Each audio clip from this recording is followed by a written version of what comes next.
DreamWorks, salah satu studio animasi yang sangat-sangat monster sekali. Banyak banget yang suka sama studio animasi yang satu ini. Mungkin saingannya tuh Pixar sama Disney kali ya. Masing-masing punya fanbase lah. Atau kalian coba tulis di kolom komentar juga deh, kalian lebih pilih mana tuh dibandingkan Pixar sama Disney atau DreamWorks itu? Kalau gua sih sendiri dari kecil gua disuguhkan dengan banyak sekali CD-CD DreamWorks dibeli sama bokap gua. Soalnya bokap gua juga suka animasi-animasi DreamWorks gitu. Makanya dari kecil juga gua cinta banget sama animasi yang satu ini. Makanya di sini gua akan bikinin rekomendasinya buat kalian. Gua bakal cariin top 5 film DreamWorks terbaik menurut Ngelantur.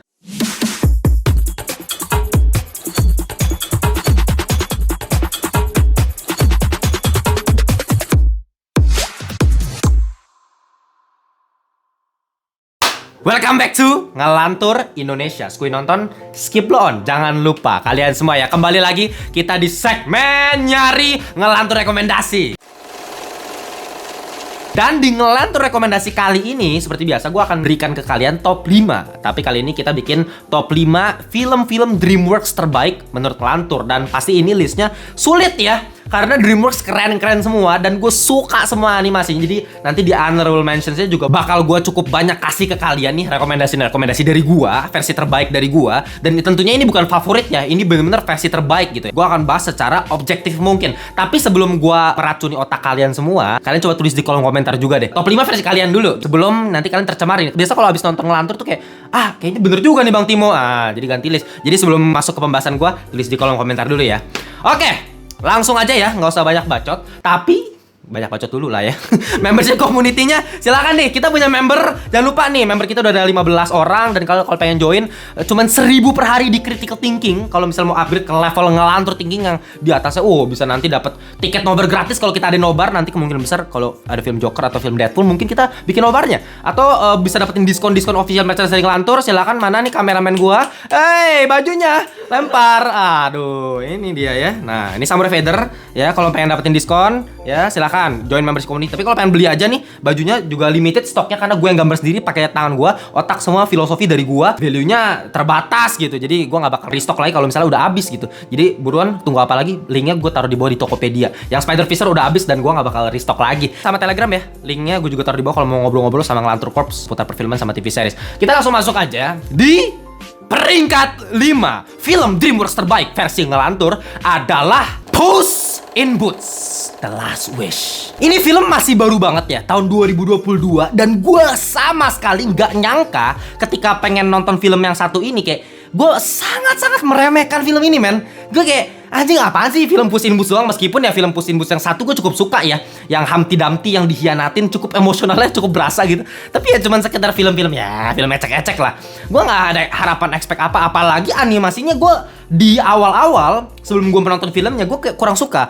Karena gue termasuk golongan lama lah ya, yang lebih suka versi 3D gitu. Kalau sekarang kan gara-gara Spider-Man Across Spider-Verse gitu kan udah modelnya tuh 2 dimensi semua. Makanya ya pas Puss in Boots keluarin dengan animasi yang 2 dimensi, jadi gue ngerasa, aduh kenapa jadi animasi gini, kok jadi malah downgrade. Kalau buat gue sih gitu ya pas awal-awal. Ternyata pak, gila pas gue nonton bangke, emang bagus. Dan gak cuma dari animasinya, dari ceritanya pun paket mantep sekali ini. Menceritakan si Puss yang nyawanya tinggal 1. Kan lucu sebenarnya ya, agak-agak kocak karena kucing gitu kan kayak biasanya kita bilang 9 nyawa lah. Sebenarnya gini, kalau kucing 9 nyawa kan karena dia sebenarnya dari kalau lompat dari ketinggian kan nggak mati-mati, karena memang fleksibel. Sebenarnya bukan karena 9 nyawa sih, cuman dianggapannya kan karena lagi-lagi ini kan di universe Shrek ya, dimana fairy tale gitu, dimana ya ceritanya kucing memang 9 nyawa nih, si Puss ini punya 9 nyawa. Ya dia kayak beberapa kali mati, pokoknya nyawa tinggal 1. Awalnya dia kayak ngerasa kayak, anjing gue masih tidak terkalahkan bro, meskipun nyawa gue tinggal 1 nggak bakal mati lah gue gitu kan. Sampai pada akhirnya muncullah satu villain ya, malaikat pencabut nyawa yang mungkin sekarang banyak banget fansnya gitu ya, yaitu Death tuh, yang serigala yang dung.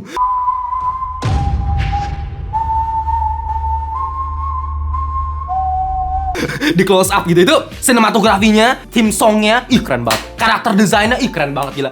Gue suka banget Wolf ya, keren.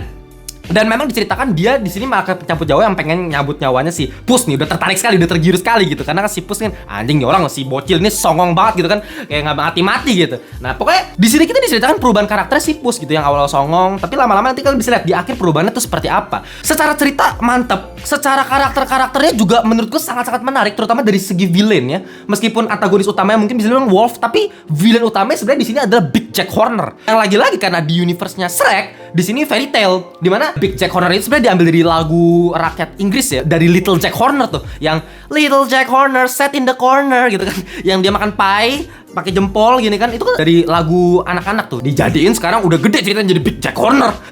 Koleksi barang-barang golden Midas, tangan Midas yang bisa bikin orang jadi emas gitu kan, itu kan cerita rakyat semua, keren banget. Gue sebagai pecinta dongeng, gue sangat-sangat tergiur menonton film Puss in Boots ini gitu. Bahkan ketika diceritakan gitu pas masih kecil, Little Jack Horner tuh masih joget-joget lagi cari duit gitu kan, tapi nggak ada yang nonton, yang nonton cuma berapa. Terus pas ngeliat di sebelahnya ada Pinocchio lagi joget-joget, pada ke Pinocchio gitu kan.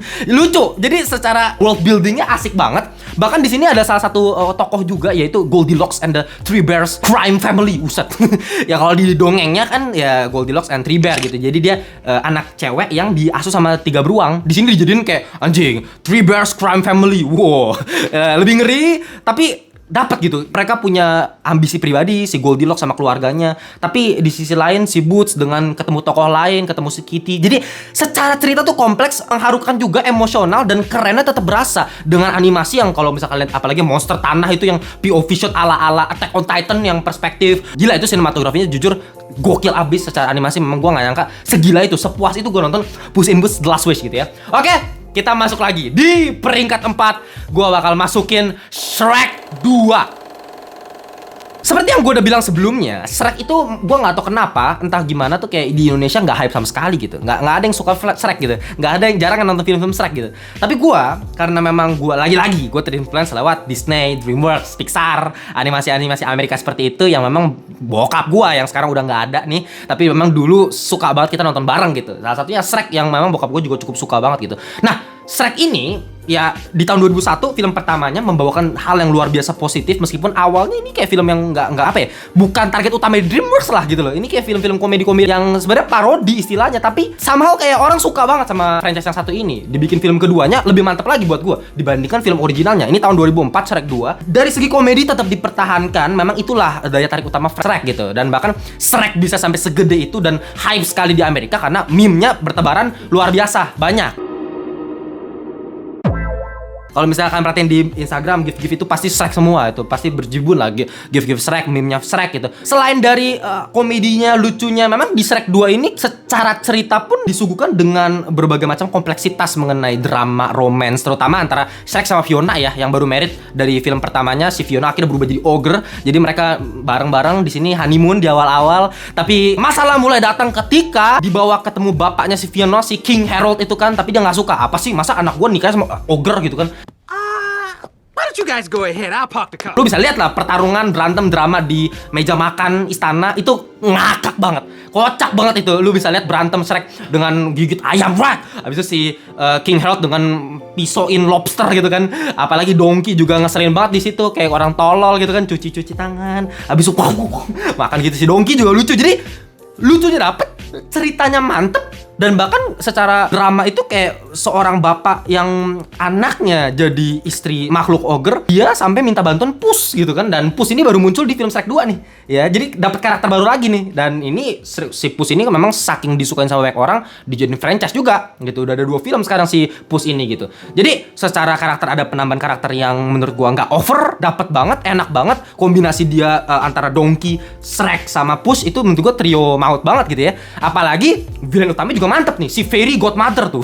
Yang awal-awalnya pengen bersongkok sama King Harold. King Harold pengen nyingkirin si Shrek aja lah, udahlah gitu ya. Makanya pakai si Fairy Godmother yang memang jadi main villain, yang anaknya Prince Charming itu kayak gue gak ngerti apa hubungannya anjing.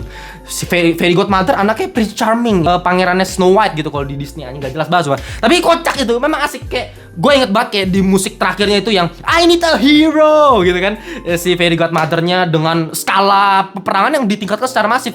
Di situ kita, wah itu fanservice juga gila-gilaan juga, kayak ada Sleeping Beauty yang jalan di red carpet jatuh tidur gitu kan. Jadi banyak apa ya, lucu-lucuan, cerita rakyat Inggrisnya masih kental, tapi maksud gue di luar situ kayak wah terjadi konflik yang luar biasa, kayak Jinji si makhluk yang kue jahe itu ya jadi monster gede ya kan.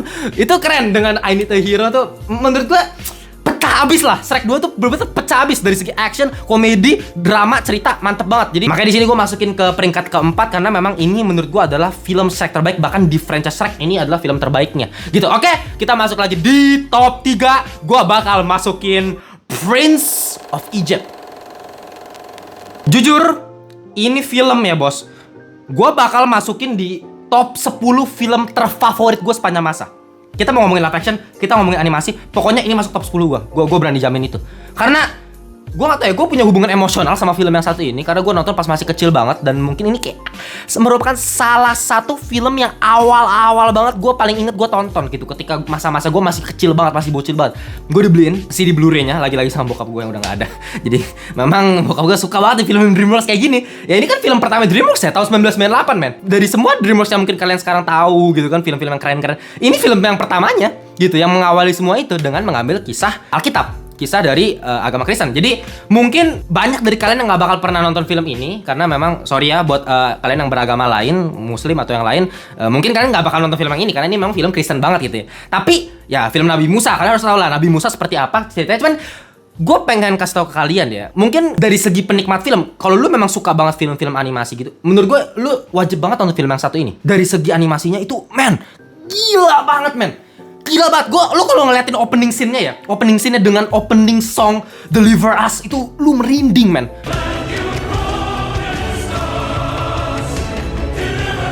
Deliver us to the promised land. Dengan bangsa Israel yang dijajah sama bangsa Mesir, yang diperbudak, ya kan, bangun Sphinx, bangun piramid. Lu bisa lihat sekeos apa, dicambukin kayak orang gila. Lu tahu ini kan kisah Exodus ya, Keluaran, ya kan, kitab Keluaran, di mana bangsa Israel tuh diperbudak sama bangsa Mesir gitu. Lu bisa lihat mereka nyanyi Deliver us to the promised land. Gila, itu merinding banget men lagunya, gokil. Dan di endingnya dikasih lagu soundtracknya When You Believe-nya Whitney Houston sama Mariah Carey.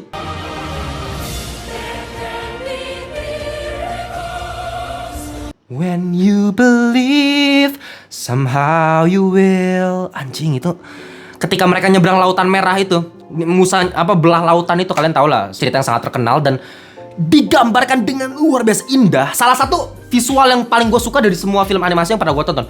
Ini memang masih animasi 2 dimensi karena masih tahun 1998, tapi animasi 2 dimensi the best of the best of the best man. Bahkan kayak dibanding sama animasi 2 dimensi kayak Spider-Man, secara sukanya gue ya, favorit gue ya, gue malah lebih suka ini. Ini gambarnya entah kenapa gue suka banget gitu, animasi DreamWorks yang awal-awal gitu ya. Secara animasi keren, musiknya keren, kayak penggambaran 10 tolah itu digambarkan keren banget men. 10 tolah Mesir kan keren 10 tolah tuh, dengan hujan api, hujan belerang gitu. Tolah ke-9-nya matahari hilang, dengan ditunjukkan ternyata Dewara itu bukan siapa-siapa. Dewara kan dewa matahari, makanya matahari dibikin gelap gitu, gelap gulita. Penggambaran gelapnya itu keren banget men, visualnya gila men. Apalagi yang terakhir ketika dikejar lagi sama Firaun, terbelah lautan si Moses dengan tongkatnya. Makanya dulu gue memang fans banget Musa tuh, kayak karakter Alkitab favorit gue Musa sih, gara-gara film ini gitu, yang boom, puff, api, gila men. Wah, kacau, ini film kacau banget. Salah satu favorit gue dari top 5, menurut gue ini favorit gue. Bahkan sama peringkat satunya nanti gue bakal kasih tau, mungkin itu yang terbaik, tapi menurut gue ini yang favorit gue. Oke, kita masuk lagi di peringkat 2. Gue masukin the one and only How to Train Your Dragon. Nah, gue tahu nih, ini baru cocok nih, ya kan? Jangan-jangan dari film yang tadi gue listis kalian kayak gue gak pernah nonton bang. Nah, ini gue baru nonton pasti gitu loh. Karena gue tahu banget selera orang Indonesia seperti apa, dan memang How to Train Your Dragon adalah salah satu film yang ngedeliver apa yang orang Indonesia mau, yaitu sebuah kekerenan. Ya, hal yang sangat keren. Tapi jujur, film How to Train Your Dragon, mungkin kalian ngira, mungkin di otak kalian udah lupa sama film pertamanya ini pada tahun 2010, di mana kalian mungkin ingatnya kayak naganya doang gitu, kayak Toothless, anjing keren banget bang, Toothless gue tahu bang, hiccup Toothless, udah itu doang yang lu ingat gitu kan, gue tahu gitu. Memang keren-kerenan iya, Tapi menurut gue film ini, kenapa gue bisa masukin peringkat 2 bahkan ngelebihin Prince of Egypt tadi gitu? Karena buat gue sebenarnya kalau kita bedah secara cerita ini indah banget, men. Kayak menceritakan sebuah desa Viking di mana yang awalnya si kepala sukunya itu adalah kayak pembenci naga karena memang punya trauma tersendiri. Istrinya itu ditangkap sama naga, dikira mati gitu kan. Jadi dia bantain semua naga, nangkepin semua naga. Tapi dia anaknya si Hiccup yang culun, kurus, nggak orang dibully sama Viking yang lain gitu. Dia ketemu satu naga yang paling langka gitu kan, Night Fury, toothless, dan dia temenan sama naga itu. Dan akhirnya membawa sebuah perubahan besar terhadap desa Viking. Awal desa Viking pembenci naga jadi punya naga semua. Kalian tau lah di franchise-nya seperti apa nanti ke depannya gitu. Salah satu scene yang paling ikonik, paling mantep dari film How to Train Your Dragon yang mungkin kalian lupa. Mungkin kalian cuma inget scene-scene naga yang keren-keren doang. Tapi buat gue yang paling penting justru adalah ketika si bapaknya Hiccup ini minta maaf sama si Hiccup. Yang dibilang, I'm sorry. Terus ketika I'm sorry, muncullah itu tim song. I'm sorry. For everything. Anjing itu gila, damn. Itu genius, man. Genius banget. Seorang bapak yang akhirnya mengakui gitu. Selama ini dia cuman kayak dia trauma aja gitu karena istrinya selama ini ya dia kira naga itu brengsek semua. Ternyata Toothless berhasil membuktikan dengan nyelamatin Hiccup yang dikira Hiccup udah mati, dia selamatin sama Toothless gitu. Bonding antara naga sama manusianya. Animasi di tahun 2010 memang keren. Secara visual naga-naganya, jenis-jenis naganya ada yang kepala dua lah, ada yang apa. Itu keren banget dan masih kecil gue bener-bener inget banget kayak gue terperangah sekali menonton film How to Train Your Dragon ini. Tapi maksudnya pas gue udah gede gue makin menyadari ini lebih dari itu. Lebih dari itu dan terutama musiknya John Powell ini salah satu tim song terbaik yang pernah ada.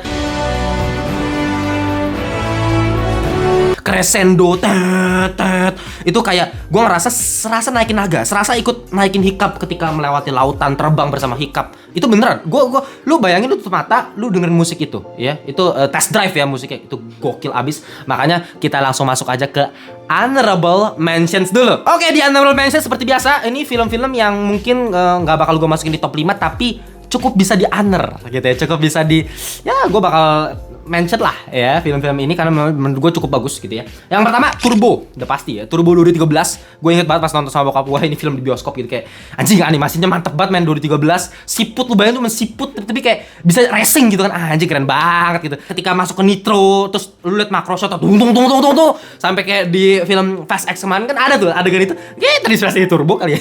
Keren banget, gue suka banget. Terus ada Spirit Stallion of the Cimarron. Ini film yang mungkin lu pada nggak pernah dengar dan gue yakin lu pasti nggak pernah denger kan. Nah, ya kan.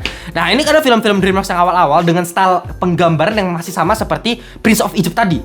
Style gambarnya masih sama dan gue suka banget. Menceritakan kuda sama koboi dan persaingannya dengan Indian. Wah, ini ngomongin film-film koboi, tapi animasinya menurut gue keren banget di tahun 2002 dan menurut gue musiknya, dan gue baru lihat lagi ternyata ya komposernya Hans Zimmer ternyata gitu ya. Makanya Dewa itu, makanya gue sampai sekarang kayak dengan soundtracknya, scoringnya itu kayak kerasa banget ketika kuda itu lari gitu kan dengan drum dung dung dung dung dung dung dung dung dung dung, habis itu pakai biola dung dung dung dung dung dung dung dung dung.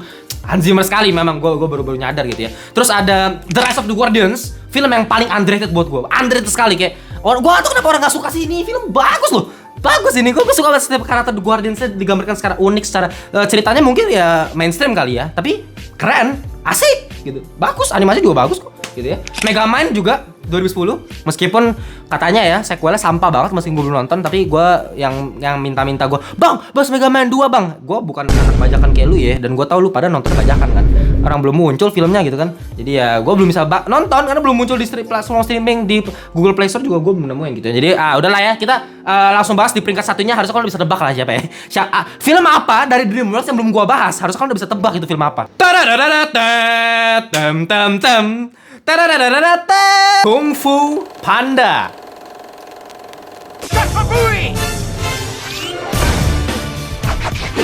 Buat gua, film yang satu ini no debat. Gua bisa debat sama lu mati-matian lah kalau misalnya ngomongin film ini. Ya, oke lah kalau misalnya kita sama Prince of Egypt kayak mungkin secara apa ya? Beda konsep sih, jadi susah banget untuk compare-nya gitu. Tapi kalau sama How to Train Your Dragon mungkin lebih apple to apple lah. Sama How to Train Your Dragon, mungkin kalian juga kayak baik yang lebih suka, bang, gue lebih suka How to Train Your Dragon. Tapi buat gua, Kung Fu Panda, man, secara cultural impact jauh lebih terasa daripada How to Train Your Dragon gitu. Menurut gua ini film yang kreatif banget, imajinatif sekali. Lu ngomongin panda yang binatang gendut yang kayak Gak ada apa-apanya lu bikin jadi bisa kungfu itu kayak aneh banget men, konyol, lucu. Apalagi pemilihan voice actornya juga dewa gitu, Jack Black. Gila men. Menurut gue ini perfect dalam segala sisi. Gue mau kelemahan apa gitu? Kalau Kung Fu Panda 1 kelemahannya apa? Nggak bisa gue. Ceritanya legend gitu, mengenai mungkin di zaman sekarang kayak udah biasa lah ya, Chosen One. Tapi kan lagi-lagi Chosen One di masa-masa tahun 2008 ya masih segelintir gitu ya, ngomongin dari Karate Kid, Star Wars kan udah ada beberapa ya. Tapi kalau animasi mengenai Dragon Warrior yang di-choose gitu, kayak ini unik sekali, kreatif di masanya gitu, dengan animasi yang juga gila-gilaan gitu. Fightingnya, dan yang gue suka Furious 5 digambarkan dengan hewan yang cukup unik, harimau, bangau gitu kan, belalang. Bahkan sampai sinetron yang gue mainin kan juga gue salah satunya adalah jurus monyet yang terinspirasi dari The Furious Five gitu kan. Kan jagoan silat itu kan Kung Fu Panda, sebenarnya terinspirasi Kung Fu Panda kan, karakter utamanya si Toib itu kan gendut itu kan. Nah itu kan pasti Po-nya tuh. Nah gue monyetnya gitu. Jadi maksudnya kayak culture impact setinggi itu gitu, dengan hewan-hewan yang gaya berantemnya pun keren sekali, sama seperti binatang yang mantis yang totok gitu kan, atau ular yang kan yang lebih lincah, monyet yang lebih akrobatik gitu kan. Jadi karena memang lagi-lagi gua backgroundnya martial arts, gua atlet wushu, jadi gua dari kecil tuh gua inget detail-detail terkecil dari Kung Fu Panda tuh ya. Gua nonton berapa kali men. Kung Fu Panda 1 tuh gila. Kung Fu Panda 2 masih bagus banget. Kung Fu 3 memang udah menurun, dan terutama yang terakhir memang menurut gua udah nggak jelas gitu, udah money milking. Tapi film pertama ini akan selalu gua inget semuanya komplit. Lu mau dari Master Oogway yang diperankan sama Dustin Hoffman, cara dia ngomong yang legend, yang kakek-kakek, Shifu, kok sepuh gitu loh, sepuh. Ya, keren dengan cara dia mati, penggambaran musiknya Hans Zimmer tuh pakai suling-suling Cina itu kan. Hans Zimmer dewa nih. Dia bisa bikin musik-musiknya Dune, tapi dia bisa bikin suling-suling Cina menyedihkan, melankolis gitu. Anjing lah Hans Zimmer. Jadi memang penggambaran musik pas Kung Fu fightingnya, everybody Kung Fu fighting, atau tadi yang lagu-lagu pas atraksi gua wushu tuh selalu pakai lagu-lagunya Kung Fu Panda. Ini dari segala sisi, Ian McShane sebagai Tai Lung menurut gua dari semua film Kung Fu Panda yang memang keren-keren semua, tapi Tai Lung is yang terbaik gitu, dimana menceritakan musuh villain utama yang ternyata dulu muridnya gurunya. Ya, tapi lu nggak dipilih gitu sama Master Oogway, lu bukan Dragon Warrior-nya gitu kan. Dan dia akhirnya memberontak. Itu kan kisah yang mungkin sekarang mainstream, tapi salah satu yang pertama, salah satu yang paling ikonik, klasik sekali, dan bisa gue tonton berulang-ulang gitu. Musik, visual, cerita, paket komplit, perfecto, Mamma Mia, Lezato. No debat, secara pesan moral juga bagus loh. Meskipun DreamWorks kan lagi-lagi kalau ngomongin Pixar ya, mungkin Pixar kayak, lebih deep bang ceritanya bang. Ya memang, secara studio animasi. Tapi Kung Fu Panda, kalau misalnya kita cuma lihat actionnya, kayaknya enggak juga deh. Kita bisa lihat juga secara moralnya gitu, ketika dia buka misalnya gulungan scrollnya itu kan, reflektif. Ternyata, loh kok kosong? Apa nih Dragon Scroll? Ternyata itu dia sendiri, reflektif. Ternyata ya lu, yang spesial lu gitu. The Secret Recipe nggak ada, ya kan? Lu buat dengan sepenuh hati. Men, itu cerita yang bakal gue ingat sampai sekarang, luar biasa. Oke, jadi kalian terserah mau ranking seperti apa. Nanti gue bakal cek juga tuh, kan harus tadi udah tulis tuh versi kalian tuh seperti apa gitu ya. Nanti kita bakal diskusin bareng, pasti beda-beda lah list dari kalian. Jangan lupa kalian kalau pengen join members community kita, join tadi sama Telegram. Dan untuk kedepannya seperti biasa, segmen nyari top 5 apa lagi yang pengen kalian gue buatin gitu ya. Gue pengen rekomendasiin, kalian tulis di kolom komentar aja. Kita jumpa di segmen berikutnya. Bye bye semuanya.